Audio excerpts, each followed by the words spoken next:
All right, you guys. Now you can already see that I am super excited because I actually started with a different question that I normally ask everybody else. So I'm gonna retract my steps a little bit to ask you guys this initial question that I always ask everybody.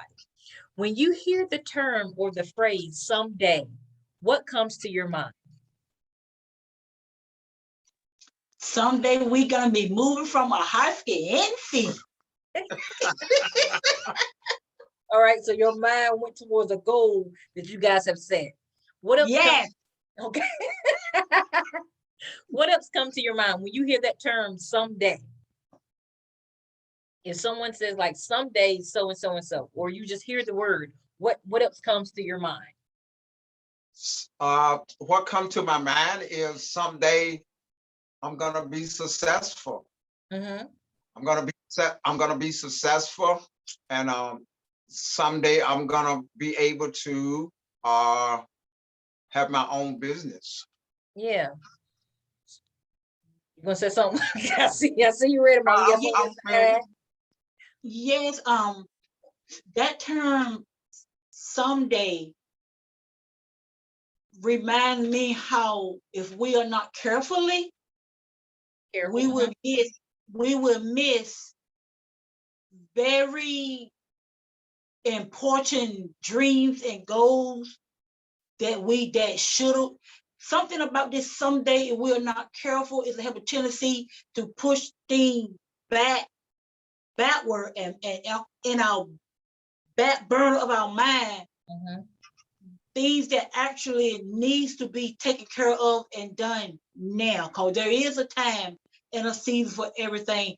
And someday is a word I think we use sometimes when we are uncertain or have fear.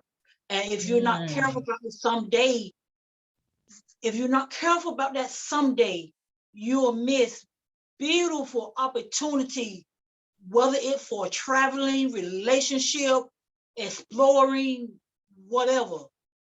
Or someday, depending on who's really thinking about it, it can be someday could be like a dream or a goal going to happen, and it's like that someday is a powerful tool that you keep with you, that someday this is going to happen. But with the same token, it also can be a downfall for a lot of people, because that someday can become more like an excuse than like a promise or something you waiting on. Yeah, you guys hit on a couple of things, and that's why you saw me looking down. I need to write a question as you're speaking. You're causing a couple of questions come in my mind. You guys hit a couple of things because Carlton, as you talked about the concept of being successful and being able to have your own business, and Mom, you also talked about being able to move. Those were individual goals that you guys had already sort of set for yourself. And so when you hear the term someday, you think automatically about the goals that you have already started implementing. But then you gave us a counterpart or a counter concept as well that talked about how sometimes the word someday can almost make us think futuristically when we should be thinking presently.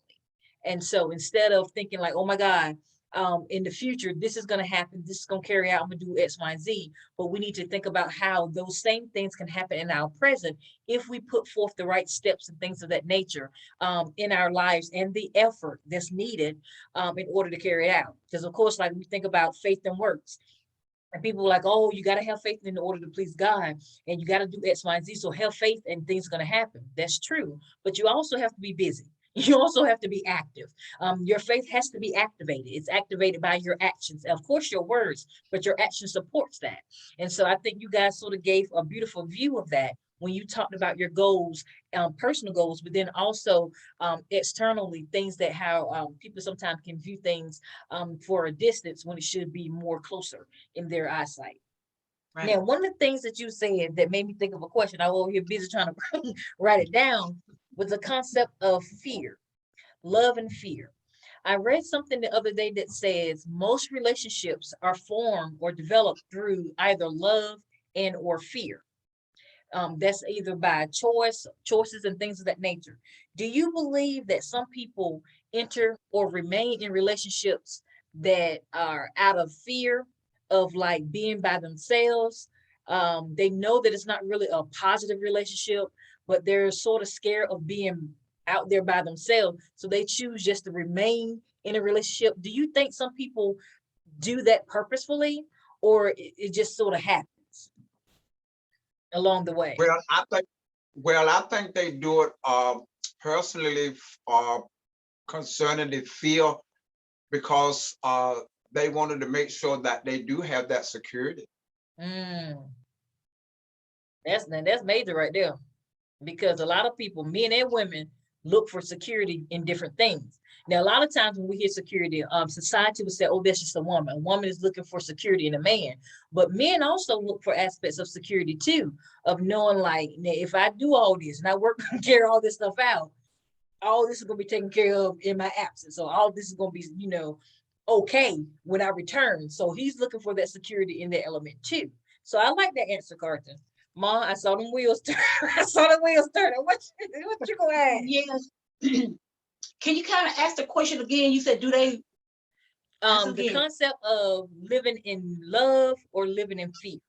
Now, Okay. sometimes something I read was saying that sometimes people will remain in sort of unhealthy relationships, or relationships that they know that's really not going anywhere. They'll remain in them not because they're in love, but because they're in fear.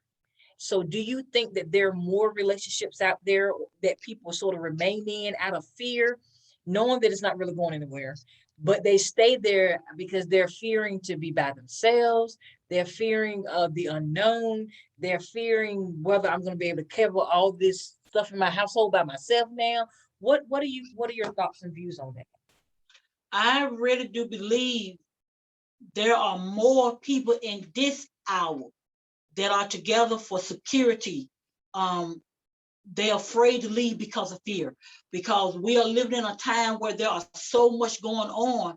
If a person is living in a nice house, fine furniture, fine car, I mean, good food,